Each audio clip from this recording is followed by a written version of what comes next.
ജ്യോതിഷം എന്താണെന്ന് മനസ്സിലാക്കുന്നതിനും പഠിക്കുന്നതിനും ആഗ്രഹിക്കുന്ന എല്ലാവർക്കും ഈ ചാനലിലേക്ക് സ്വാഗതം. ആർക്കും വളരെ എളുപ്പത്തിലും വേഗത്തിലും ജ്യോതിഷം എന്താണെന്ന് പഠിക്കുന്നതിനും മനസ്സിലാക്കുന്നതിനും ഉതകുന്ന രീതിയിലാണ് ഈ പാഠ്യപദ്ധതി തയ്യാറാക്കിയിരിക്കുന്നത്. ആദ്യമായി എന്താണ് ജ്യോതിഷം പറയുന്നതെന്ന് നമുക്ക് നോക്കാം. ഈ സൗരയൂഥത്തിലെ 9 ഗ്രഹങ്ങളും ഗുളികൻ എന്ന ഒരു ചെറിയ ഗ്രഹവും 27 നക്ഷത്രങ്ങളും 12 രാശികളുമാണ് നമ്മുടെയും ഭൂമിയിലെ എല്ലാ ജീവജാലങ്ങളുടെയും വിധി നിർണ്ണയിക്കുന്നതിൽ സ്വാധീനം ചെലുത്തുന്നത് എന്നാണ് ജ്യോതിഷം പറയുന്നത്. ഈ ആകർഷശക്തിയാണ് ഗ്രഹങ്ങളുടെ ബലം എന്ന രീതിയിൽ അറിയപ്പെടുന്നത്. ആകർഷശക്തിയുടെ കാര്യം പറയുകയാണെങ്കിൽ ചന്ദ്രനെ മാത്രം നോക്കിയാൽ മതി. ചന്ദ്രൻ ഭൂമിയുടെ അടുത്തെത്തുമ്പോൾ ഭൂമിയുടെ 2/3 ഭാഗം ജലം എത്ര അടി ഉയരത്തിലാണ് ഉയർന്നു പോകുന്നതെന്ന് നോക്കിയാൽ മാത്രം മതി ചന്ദ്രൻ്റെ ആകർഷശക്തി ഈ ഭൂമിയിൽ എത്രത്തോളം ഉണ്ട് എന്ന് മനസ്സിലാക്കുന്നത്.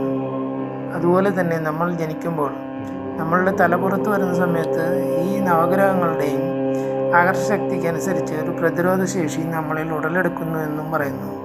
പിന്നീട് ഈ ഗ്രഹങ്ങളുടെ സ്വാധീനം വരുന്ന സമയങ്ങളിലെല്ലാം അതിനനുസരിച്ച് ഗുണവും ദോഷവും സംഭവിക്കുന്നു എന്നും ജ്യോതിഷം പറയുന്നു.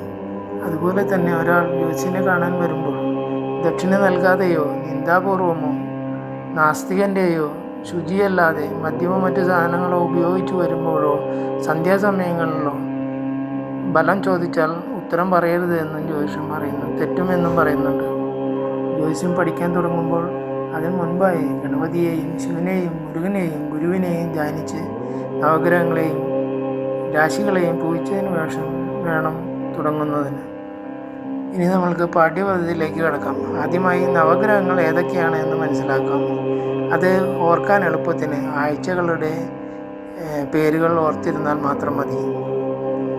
ചന്ദ്രൻ, ചൊവ്വ, ബുധൻ, വ്യാഴം, ശുക്രൻ, ശനി, സൂര്യൻ എന്നീ 7 ഗ്രഹങ്ങളും രാഹു കേതുക്കളും കൂടിയതാണ് നവഗ്രഹങ്ങൾ.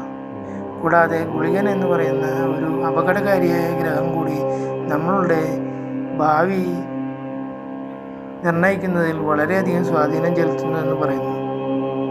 ഇവയാണ് നവഗ്രഹങ്ങൾ. അതുപോലെ തന്നെ 12 രാശികൾ എന്ന് പറയുന്നത് 12 മാസങ്ങളുടെ പേര് തന്നെയാണ് 12 രാശികൾക്കും. മേടം, ഇടവം, മിഥുനം, കർക്കിടകം, ചിങ്ങം, കന്നി, തുലാം, വൃശ്ചികം, ധനു, മകരം, കുംഭം, മീനം. പണ്ട് വിദേശികളുടെ കലണ്ടറിലെല്ലാം 8 മാസമേ ഉണ്ടായിരുന്നുള്ളൂ എന്ന് പറയുന്നു. ഭാരതത്തിലേക്ക് വന്നതിന് ശേഷമാണ് സപ്ത എന്നതിൽ നിന്ന് സെപ്റ്റംബറും, അഷ്ട എന്നതിൽ നിന്ന് ഒക്ടോബറും, നവ എന്നതിൽ നിന്ന് നവംബറും, ദശ എന്നതിൽ നിന്ന് ഡിസംബറും ഉണ്ടായത് എന്ന് പറയപ്പെടുന്നു. ഇതോടെ 1ാം പാഠം അവസാനിക്കുന്നു.